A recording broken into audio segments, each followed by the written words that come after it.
नमस्कार स्टूडेंट्स। आज का हमारा विषय है डिस्काउंट, बट्टा, कटौती, छूट। तो ये बट्टा, डिस्काउंट, कटौती क्या है? तो बच्चों की हमारे व्यापार में या सामान्य शब्दों में हम डिस्काउंट का तात्पर्य होता है उपहार, कटौती, छूट का तात्पर्य होता है अगर हम कोई वस्तु खरीदने जाते हैं और उसके मूल्य में अगर किसी भी प्रकार की अगर वो कमी करता है तो हम उसको सामान्य भाषा में डिस्काउंट, छूट, कटौती, बट्टा कहते हैं। लेकिन वास्तव में हमारे बिजनेस में ये जो छूट जो होती है, कटौती जो होती है, वो दो प्रकार की होती है। पहली होती है ट्रेड डिस्काउंट, जिसको हम कहते हैं व्यापारिक बट्टा, और दूसरी होती है ब्रोकर डिस्काउंट, जिसको हम कहते हैं कैश डिस्काउंट। तो हमारी छूट दो प्रकार की होती है। कौन कौन सी? व्यापारिक बट्टा और नगद बट्टा, ट्रेड डिस्काउंट और कैश डिस्काउंट। तो ये ट्रेड डिस्काउंट है क्या और कैश डिस्काउंट क्या है? तो हम देखते हैं पहले ट्रेड डिस्काउंट क्या है।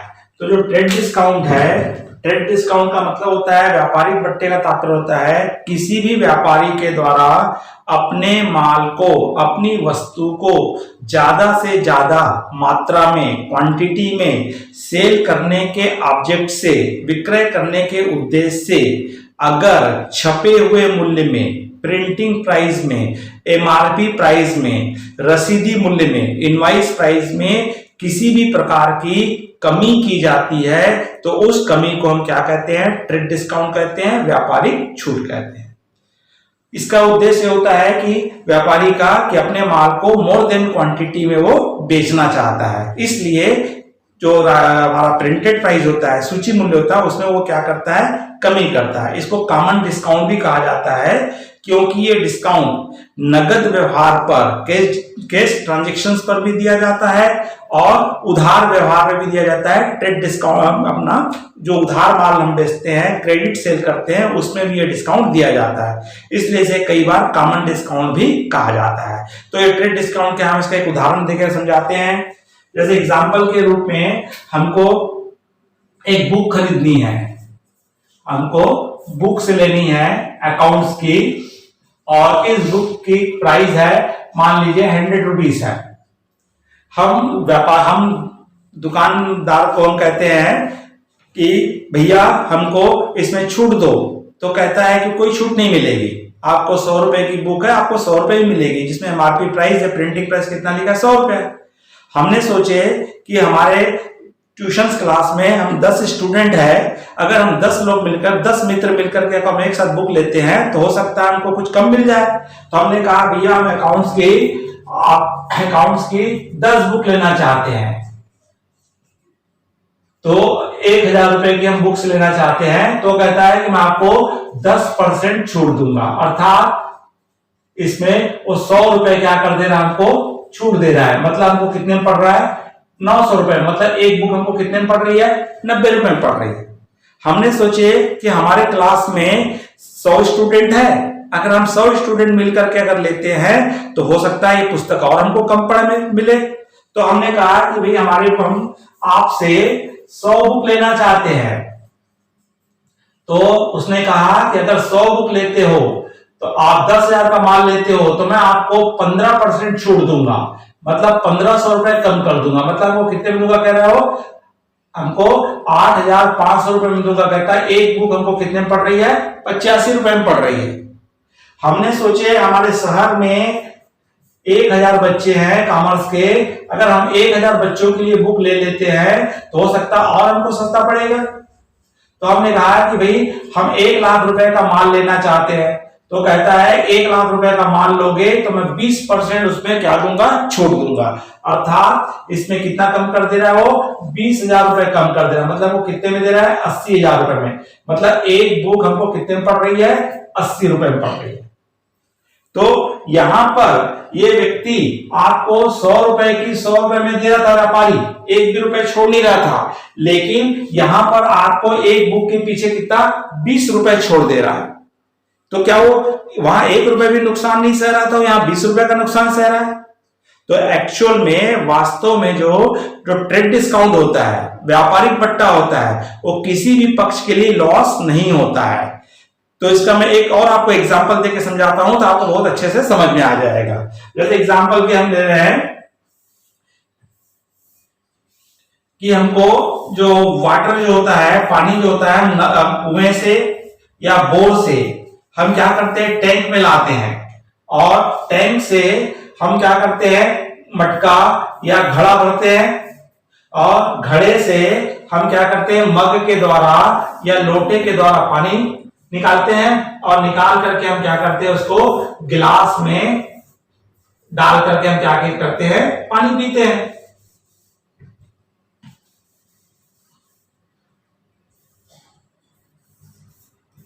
तो गिलास में डाल के क्या करते हैं, पानी पीते हैं।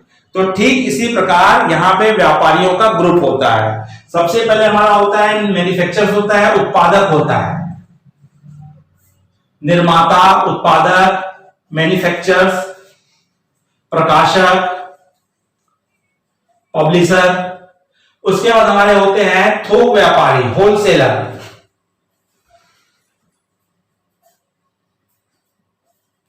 और उसके बाद होते हैं फुटकर व्यापारी, रिटेलर,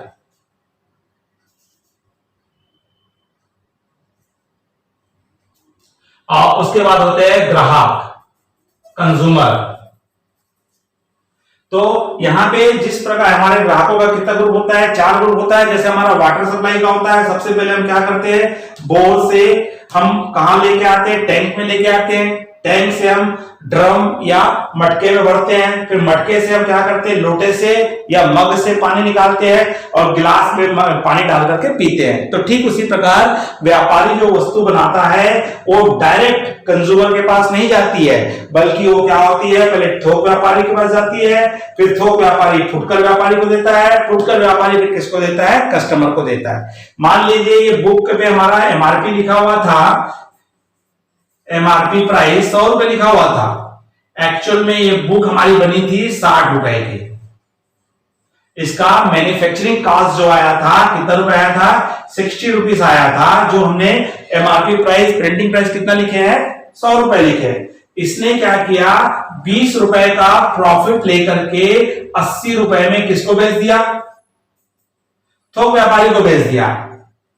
यह कह सकता है कि उत्पादक ने 20% ट्रेड डिस्काउंट पर व्यापारिक बट्टे पर माल का विक्रय किया। कौन कह रहा है, उत्पादक कह रहा है। तो हम 100 रुपए का 20% निकालेंगे तो कितना आएगा, 20 रुपए। तो 100 रुपए में 20 रुपए माइनस करोगे तो कितना आएगा, 80 रुपए। तो इसका मतलब इसने इसको कितने बेचा है, होल मैन्युफैक्चरर्स ने, निर्माता ने थोक व्यापारी को 20% ट्रेड डिस्काउंट पे माल बेचा, या होलसेलर बोलेगा मैंने मैन्युफैक्चरर से 20% ट्रेड डिस्काउंट पे गुड्स परचेस किया। अब इसने क्या किया, 10 रुपए का मार्जिन लिया, और 10 रुपए का मार्जिन लेके इसको कितने में बेच दिया, 90 रुपए में बेच दिया। इसके पास भी बुक आई तो उसपे एमआरपी प्राइस, प्रिंटिंग प्राइस कितना लिखा है, 100 रुपए लिखा है। तो ये क्या कहेगा कि थोक व्यापारी कहता है फुटकर व्यापारी को, होलसेलर कहता है रिटेलर को, मैंने 10% ट्रेड डिस्काउंट पे माल बेचा। तो अब यहां पे क्या करेगा, 100 रुपीज का 10% निकालेगा, तो 10 रुपीज आता है, 100 रुपीज में 10 माइनस करोगे कितना आया, 90 रुपीज आया।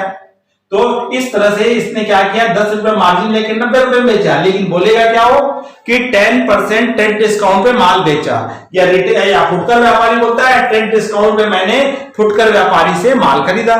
इसके पास भी माल आया तो प्रिंटिंग प्राइस, एमआरपी कितना लिखा हुआ है, 100 रुपए लिखा हुआ है, और फुटकर व्यापारी ने, रिटेलर ने क्या किया, 10 रुपए का मार्जिन लेके, सॉरी 5 रुपए का मार्जिन लेकर के 95 रुपए में किसको बेच दिया, कंज्यूमर को बेच दिया। और कंज्यूमर के पास भी जब माल आया तो उसमें एमआरपी प्राइस कितना लिखा हुआ है, 100 रुपए। तो इस तरह से ये क्या कहता है कि मैंने 5% ट्रेड डिस्काउंट पर माल का विक्रय किया, माल का विक्रय किया, और इस तरह से कंज्यूमर को भी हमको क्या मिल गया, 5 रुपए डिस्काउंट पे माल इसने क्रय किया। तो यहां देखिए किसी भी पक्ष को लॉस नहीं हुआ है, किसी भी पक्ष को हानि नहीं हुई है, सभी पक्ष को लाभ हुआ है। मैन्युफैक्चरर को 20 रुपए का लाभ हुआ है, थोक व्यापारी ने 10 रुपए लाभ लिया, रिटेलर ने 5 रुपए लाभ लिया, तब भी हमारे कंज्यूमर को 5 रुपए क्या मिल गया, ये सस्ता मिल गया।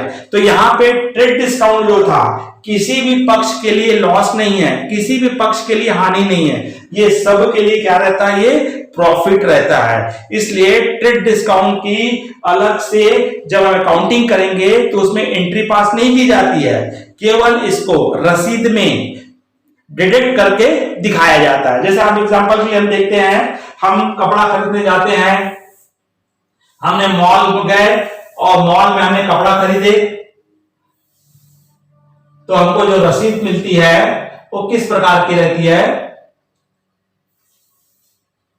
तो हमको जो रसीद मिलती है दुकान से रिसिप्ट मिलती है, जिसको हम इनवाइस कहते हैं, रिसिप्ट। तो हमने यहाँ पे मान लीजिए पहला हमने आइटम खरीदे हैं, हमने 2 शर्ट खरीदे हैं, तो यहाँ लिखता है 2 शर्ट और एक शर्ट की कीमत है 100 रुपए। तो आपने कितने पीस खरीदे और 2, तो कितने का हो गया, 200 रुपए का। हमने 3 जीन्स खरीदे हैं, जीन्स एक जीन्स 300 रुपए का है, तो कितना हो गया, 900 रुपए। और हमने 2 टी शर्ट खरीदे हैं, टी शर्ट 200 रुपए की, तो कितना हो गया, 400 रुपए। तो इस तरह से हमको रसीद बना के देता है 009413 रुपए, और लिखता है यहाँ पे 20% डिस्काउंट। और 20% का डिस्काउंट निकालोगे तो आपका 300 रुपए आएगा, तो 300 रुपए माइनस करके आपको बोलता है 1200 रुपए, आपको पेड टू 1200। तो इस तरह से वो क्या बनाता है, वो आपको रसीद बना के देता है, और रसीद में ही वो 300 रुपए क्या कर दिया, डिस्काउंट को माइनस कर दिया।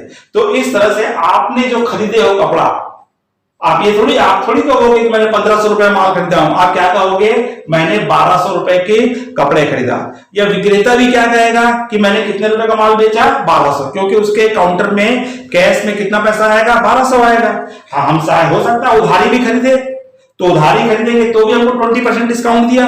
1300 रुपए हमने अभी 1200 रुपए अभी हमने उसको दिए नहीं है, हम उसको 1200 रुपए कब देने वाले हैं, भविष्य में मिलने वाला है, या उसको भविष्य मिलेगा या हम भविष्य में देंगे। इसका तात्पर्य है कि सौदा नगद हो चाहे सौदा उधार हो, दोनों ही स्थिति में ट्रेड डिस्काउंट दिया भी जाता है और लिया भी जाता है। और ट्रेड डिस्काउंट आपको हर वस्तु पे रहता है व्यापारी को, तो इस पे किसी का मार्जिन कम रहता है, किसी में ट्रेड डिस्काउंट ज्यादा रहता है। तो इलेक्ट्रॉनिक सामान और रेडीमेड्स कपड़े और मेडिसिन की दवाइयों में ट्रेड डिस्काउंट 50 से 40% तक रहता है। किसी प्रोडक्ट में 10% रहता है, किसी में 20 रहता है। तो इसलिए जब भी आप माल खरीदना जाओ तो कोशिश करो कि आप परिचित वाले पास से खरीदो, और परिचित वाले भैया को या दुकानदार को बोलो मुझे ट्रेड डिस्काउंट दीजिए, तो हो सकता है आपको 10% 5% वो क्या दे सकता है, ट्रेड डिस्काउंट दे सकता है। तो ये तो हमारा क्या था, थ्योरिकल था। इसके आपको अकाउंटिंग किस प्रकार से बनाएंगे और जर्नल एंट्री कैसे करते हैं।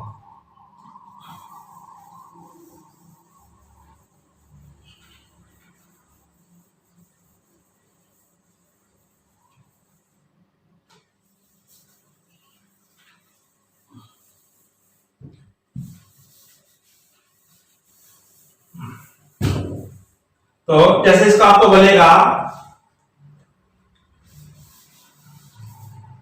जैसे हमारा ट्रांजेक्शन बोलेगा, एक को बोल देगा रमेश, बोलेगा रमेश से 10,000 रुपए का माल 20% ट्रेड डिस्काउंट पर खरीदा। Goods purchased from Ramesh at the rate of 20% trade discount. तो सबसे पहले आपको क्या करना पड़ेगा, 10,000 का 20% निकालेंगे, तो कितना आया, 2,000 आया। तो 10,000 में से 2,000 को क्या करेंगे, माइनस करेंगे, तो कितना आ गया, 8,000। तो ये आपके ट्रांजेक्शन अमाउंट हो गई, सौदे की अमाउंट हो गई। तो ये वर्किंग नोट में हम शो करेंगे, क्योंकि रसीद में ही वो माइनस कर देता है। जब एंट्री खरीद करेंगे तो खरीदा है, तो खरीदने से हमारा क्या होता है, गुड्स अकाउंट या परचेज अकाउंट क्या होता है, डेबिट होता है। तो परचेज अकाउंट दिया टू, आपने कैश परचेज की हो या क्रेडिट परचेज की हो, तो नाम दिया मतलब क्या, क्रेडिट हो गया, तो टू रमेश, और अमाउंट कितना आएगा, 8,000 रुपए। अगर इसी को आपका कह देता एक को नगद माल 10,000 सूची मूल्य का माल 10% ट्रेड डिस्काउंट पर नगद खरीदा, goods purchase for cash at the rate of 10% trade discount. तो उस समय हम क्या करेंगे, 10,000 रुपए का पहले 10% निकालेंगे, कितना 1,000 आया, 10,000 में से क्या करेंगे, 1,000 माइनस करेंगे तो कितना आया, 9,000 आया। तो 9,000 की एंट्री होगी, एंट्री क्या बनेगी, purchase account DR to cash, और अमाउंट होगा कितना लिखेंगे, ट्रांजेक्शन 9,000। तो इसको जनरल के कॉलम में ही बना करके लिखा जाता है।